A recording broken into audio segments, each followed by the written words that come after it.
dan juga ke arah Link. Dan justru untuk RRQ mungkin sudah melihat juga tadi performanya dari Keyboy ya, dengan menggunakan Matilda. Walaupun sebenarnya kalau aku pribadi ya, banyak yang bilang jauh headnya si Keyboy itu mengerikan. Aku ngeliatnya malah Matildanya yang ngeri bro. Matildanya ini bisa lebih dibilang untuk cover yang luar biasa hebat. Nah, kalau Jawhead lebih ke inisiator. Tapi Onyx Esports tuh bukan hanya nge-ban Link dan Hayabusa. Pokoknya Onyx Esports di 2 ban pertama itu respect terhadap musuhnya. Betul, Link. Pasti 2 ban pertama dia respect terhadap musuhnya. Dan bahkan kita bisa bilang di sini terbuka untuk Pakuito. Arakihoshi. Akankah dia fokus mendapatkan Pakuito dan betul sekali Opung Wawa. Ya, jadi kemarin Ya. 5 bandnya sama. Yang berbeda adalah if-nya. Onyx nge-ban ke Pakito, if First Pick dan RRQ Hoshi mereka mendapatkan game tersebut. Itu terjadi untuk game yang ketiga. Tapi kali ini ada sedikit pola yang berbeda. Pakito diberikan untuk RRQ Hoshi. Sekarang apakah ini suatu jalan yang benar atau enggak untuk Onyx? Karena kita tahu bagaimana perform untuk Pakito sendiri. Masuk ke babak dari playoff seringkali bahkan menjadi top priority pick untuk keseluruhan tim sendiri. Wow, Esmeralda. Bahkan di sini yang kita tahu salah satu hero favorit dari Bang Sin akan digunakan oleh Onyx dan ini di tangan Boots kali ini cukup berbahaya bukan? Oke, melepas langsung diberikan Esmeralda juga Farsia. Yang bahkan tadi aku sempat berpikir Povi sebenarnya lepas juga bagian atau counternya dari Pakito, tapi tampaknya ini lebih ke damage dan bahkan Farsia yang kayaknya untuk beberapa match di playoff itu susah banget ya untuk dapetin Farsia itu kayak sesuatu yang langka. Karena kita tahu Farsia adalah hero yang ya punya kemampuan atau ability dengan jarak yang cukup jauh, high ground defender. Dan bahkan untuk pick selanjutnya ini dia ada Ruby plus Lunox yang kayaknya bakal dipakai Finn lagi nggak sih Om Wawa? Untuk Ruby-nya. Betul. Gue suka si Ruby Roamer sendiri, bahkan di sini Ruby-nya bisa menangkap ke arah dari Farsia dengan I'm Offended.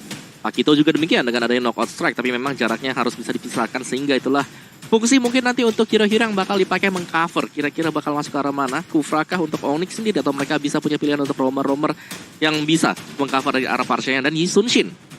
Terlihat sekarang mulai bermunculan juga setelah game yang cukup panjang tadi. Kayaknya sih aku tidak setuju kalau Kufra karena sudah terbukti waktu lawan Alter Ego, RRQ lawan Alter Ego cukup dengan menggunakan Ruby Alter Ego dari Leo Murphy kemarin. Nggak bisa tuh buat dia untuk ulti aja benar-benar kayak nggak bisa. Terran Revenge aja, ya elah baru mau masuk ke si Yif, udah ketemu sama Ruby, gagal semuanya, kombonya gagal. Jangankan baru masuk, ngangkat ketek udah berhenti. Udah berhenti. Bisa aku bilang, bahkan kalau dengan permainan Ruby yang masih fleksibel, aku masih bilang masih belum tentu untuk dari seorang PEN, walaupun terbuka dengan sangat bebas. Tapi dari Onyx Esports mungkin bisa mengatasi dengan satu hal. Apa tuh? Meta Roamer Healer. Roamer Healer. Karena apa? Karena dengan adanya item-item dominance ice atau mungkin dengan support terhadap core yang dimilikinya. Jadi bukan mengcounter dengan secara crowd control, tapi team fight. Mengetahui dari tim RRQ Hoshi sangat-sangat kuat di dalam team fight. Dia bisa kita bilang salah satu tim yang konsisten dalam tabrak gaming. Tabrak gaming dan Pakito ada di sana pastinya untuk menabrak terus-terusan juga. Jadi agresif play dari RRQ Hoshi harus bisa didukung juga disokong dari sisi belakang dan Povius Kaja di banning. Kaja yang sebagaimana sering kali dipergunakan bahkan cukup fleksibel di tangan dari Onyx Esports, sempat dipakai oleh cewek, dipakai juga oleh Drian, bahkan oleh Keyboy sendiri sudah di-ban. Jadi RRQ apakah mereka akan mencoba untuk menggunakan Assassin? Tapi Aldous yang dipakai oleh Sin kali ini ada di tangan Onyx. Benar. Langsung diamankan untuk di side lane deh Aldous. Wah, oleh anak-anak Onyx Esports. Terisa 2 lagi untuk RRQ. Kita melihat juga permainan dari kedua tim ini sebenarnya yang gue paling tunggu adalah semangat di atas stage. Semangat. Semangat. Ya kan? Kirain siapa gitu. Semangat lo, bener loh. Bener. Dan ini juga sebenarnya aku ingin sampaikan juga buat teman-teman yang sedang menonton, apapun yang terjadi di atas panggung itu hanya berlaku atau cuma di saat mereka sedang main aja. Ketika mereka sudah turun dari panggung, keluar kembali, mereka itu tetap nongkrong lagi, ngobrol lagi. Karena ketika sarapan pun juga kayak ngobrol, tetap nyapa juga. Gak ada berantem-berantem. Mungkin kalau aku sama Ojit, kita selalu berantem terus ya. Udah pasti. Udah pasti, bener. Ini udah pasti untuk Ruby-nya. Kita lihat untuk seorang PYN. Udah pasti. Balmon R7, ya, kemungkinan besar. Dan bahkan ini Bang Sin dengan Ali C-nya. Tapi ini aku juga mau ingatkan buat kalian, kalau misalnya yang dibilang Connect ini harus dipahami ya, karena mereka juga pas turun dari panggung Benar. itu berpelukan segala macam Yes. dan juga masih ngobrol, Benar. makan pagi sarapan Sarapannya bareng, bareng. sebelahan. Boy ngapain lo? Ngekes bang. Ah, Iya, sudah kemarin saya sudah. Ada. Anda jangan kaget. iya. Mau kemana lo? Ngekes bang. Yang lain dong jawabannya gimana sih lu? Ya udah coba ulang. Mau kemana lo? Berenang bang. Bener ya? Enggak dong. Gas dong. Oke, Wow. karena kamu ngomong berenang, oke kali ini dengan kembalinya Cornet ke MPL. Mari kita buktikan kita terkece, tersolid, berada dimanapun kalian berada. Kita pecahkan like 300.000 like. Cornet Feeling akan gua nggak enak nih. ke pantai. Siapa? Cornet bakal berenang ke pantai sekalian menselebrasikan dia kembali ke MPL. Dengan 300.000 like Opung Wawa. Thank you so much atas setujunya. Dan kita bakal sebentar lagi menuju ke Gue doang. The Royal Derby. Yes, berapa Joseph. Bung Cornet? 300.000 Nggak ada like. briefing? Nggak, Panitia itu- nggak bilang gitu tadi? Oke, ini dia tim. Gimana?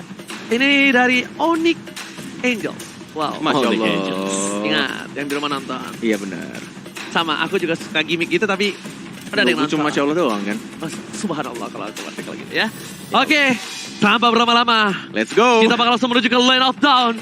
Inilah Grand Final ABL Season 8, The Royal Derby. Yes, dan dipandu dengan Cornet bersama juga dengan Raja Robas. dan kita berdua adalah Cornet Thomas plus Om Wawa. Bapak kita tersayang langsung menuju ke Land of Dawn. Bukan tentu kali ini jangan lupa kalau kata Bude Monster, lapar, mabar, nobar. Langsung pakai MPL ID X-Grade. Yes, kita sudah melihat langsung di arah mid lane-nya dengan Finn yang akhirnya menggunakan Tenacity pastinya dengan emblem tank, dengan menggunakan Hero Ruby dan bahkan R7 melakukan tugasnya dengan baik di XP lane-nya, mencoba untuk membersihkan langsung di arah atas dan langsung roaming dia ke arah tengah membantu para roamer dan juga mid laner dari tim RRQ Hoshi. Oke, tapi kalau melihat dari pergerakan dari tim Onyx Esports, kali ini mereka bermain tidak terlalu agresif, bahkan menahan pergerakan dari seorang VYN, Kiboy di depan sana, bahkan Opung Wawa, yang aku kira akan menggunakan roamer berhealer atau support roamer, tapi kali ini damage roamer.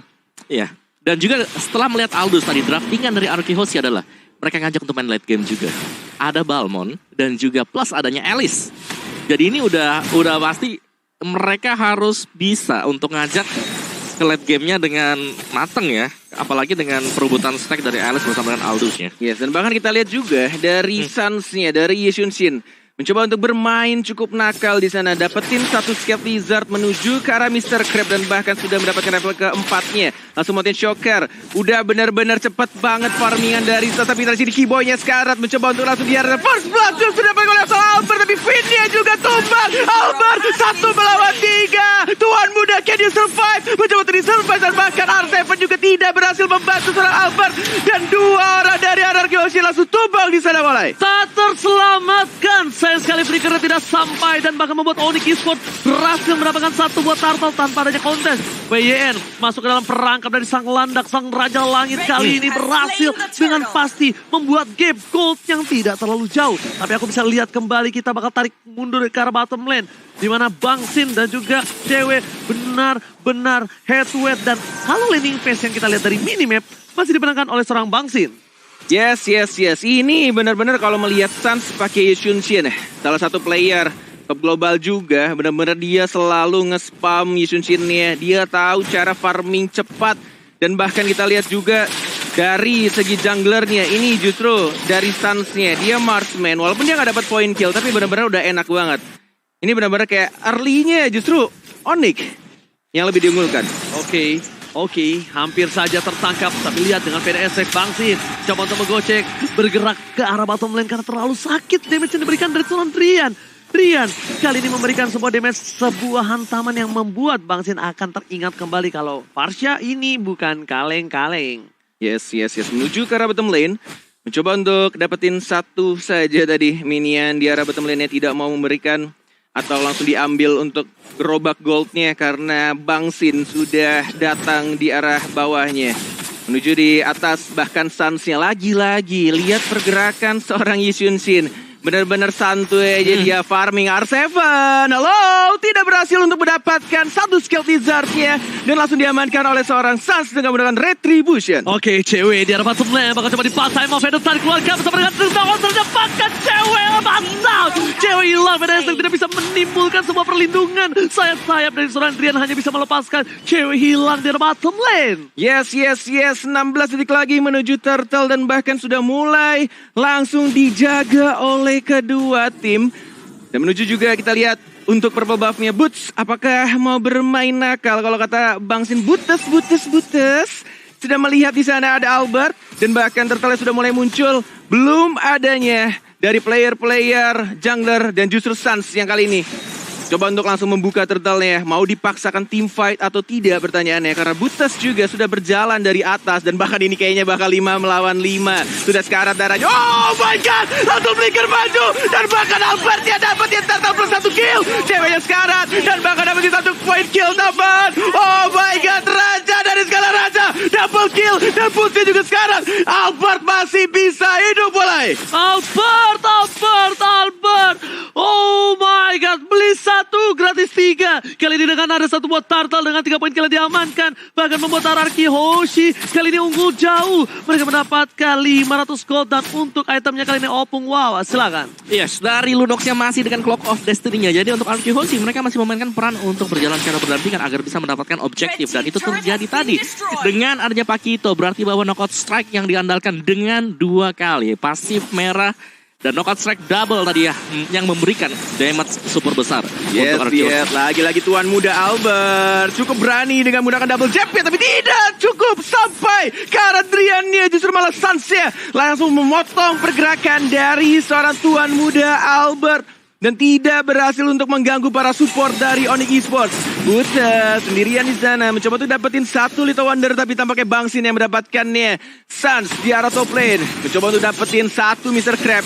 Sudah ada I'm Offended dan bahkan langsung jadi bola-bola kuning. Buta, ini dia. Team fight langsung dibuka dan masih bisa flicker ke arah belakang dan tampaknya masih survive 3-3-nya dari player Hoshi. Oh my god, lethal counternya hampir saja kena. Tapi ternyata Mountain Shocker akan menjadi Mountain Shocker memilih untuk mundur. Berjalan kaki sedikit demi sedikit. Butas. Hampir saja mendapatkan keuntungan tapi cewek di arah bottom lane. Dia fokus objektif dan bahkan di depan sana Keyboy Mazda. Keyboy tak terbendung. Keyboy harus hilang. Membuat para pemain dari tim RRQ Hoshi mereka mencoba melakukan setup untuk Turtle yang selanjutnya. Yes. 10 detik lagi, 8 detik lagi bahkan. Coba untuk dibersihkan terlebih dahulu. Clearing minion. Sudah ada Feather Ice Strike juga dikeluarkan oleh Farsia-nya. Coba untuk clearing minion di arah mid-nya dengan cukup cepat. Udah dapetin 1 Rokursa juga. Dan 4 player RRQ Hoshi fokus objektif dengan sangat cepat. Albert, tuan muda dari tim Raja. Dengan gampangnya dia langsung mencoba untuk menyusul farmingan dari Babang San. Oke, bukan hanya itu aja di mid. Di tengah sana Drian langsung menjaga posisi. VY di depan sana bahkan gak bisa ada satupun yang ditangkap. Terlalu jauh. Drian bahkan dibalik ke batu. Ingat di balik batu ada apa? Ada udang. Cewek kami menuju ke R7. Masih coba dipasang tapi ternyata Sprit. Offside dan bahkan di arah tengahnya Keyboy yang menggunakan Eudora. Mendapatkan 1 point kill justru ke arah Clay-nya. Butas Suns mencoba untuk memotong minionnya dan tidak ada yang lihat. It's okay Calvin. Dari I'm Offended-nya mencoba untuk blind hook seperti Franco. Tapi tidak ada orang di sana. Dan masih bisa untuk dapetin turret di atasnya dengan sangat gratis. Oh, bukan hanya gratis tapi Albert masih coba untuk farming. Dan posisi kali ini objektif. Dihilangkan 1 turret tambahan. Onyx Esports sudah menguasai sisi kiri dan sisi kanan. Untungnya RRQ Hoshi masih berhasil menahan gempuran di sisi tengah. Melihat RRQ Hoshi terlalu keras dari tengah, Drian tidak bakal segan-segan untuk membuka warung VDS Rage-nya. Mountain Shocker dibuka, informasi telah diberikan.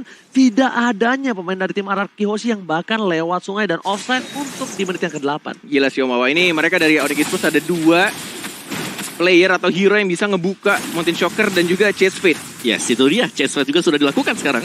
Yes, benar banget. Lebih ke arah top lane, ke arah Bang Sin dan lagi-lagi cewek melakukan 2 kali chase fade hanya untuk nyebrang lane of zone dan bahkan di sana langsung ditukarkan trade kill yang cukup cepat dan tidak berhasil untuk mengejar seorang Drian ya. Butas mau Polisarmon ke arah Bang Sin mencoba untuk langsung maju lagi, tidak ada stun dan bahkan R7-nya Drian sekarang belum ada berani strike. Butas masih bisa untuk survive, tidak ada ultimate yang dikeluarkan oleh R7.